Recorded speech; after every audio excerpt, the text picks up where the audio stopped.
Actuellement, la plupart de nos collaborateurs sont à distance, nous avons peu de moments privilégiés en face à face avec eux et se pose la question, quand donner un feedback constructif?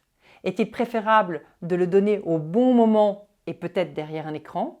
Ou est-il préférable d'attendre 2 à 3 semaines et de le faire en face à face?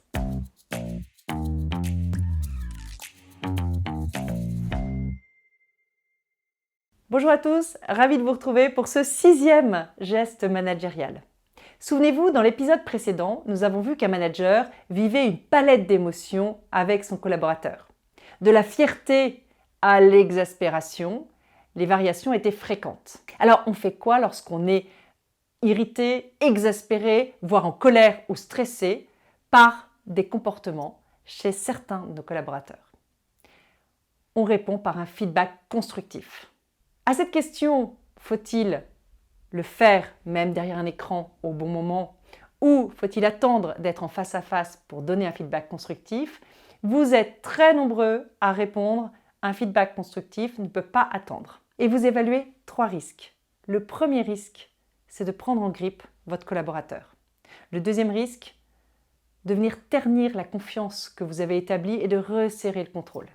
Et le troisième risque, c'est qu'en attendant trop longtemps, le feedback risque de ne plus être d'actualité et de ne plus être compris. Une des clés indispensables pour donner un feedback constructif à l'un de nos collaborateurs, c'est de l'avoir précédemment nourri régulièrement de signes de reconnaissance positifs. Alors, pour rendre ce feedback à distance plus facile à donner et plus facile à recevoir, ce n'est jamais simple, nous allons travailler sur 3 mots-clés et 3 phrases associées. L'idée est de veiller à bien maintenir la qualité relationnelle entre le manager et le collaborateur. 3 mots-clés, focus, vécu, swing. Focus, j'aimerais revenir avec toi sur. Vécu, je voudrais partager comment j'ai vécu ce moment-là. Swing, point de bascule, si c'était à refaire, voilà ce que.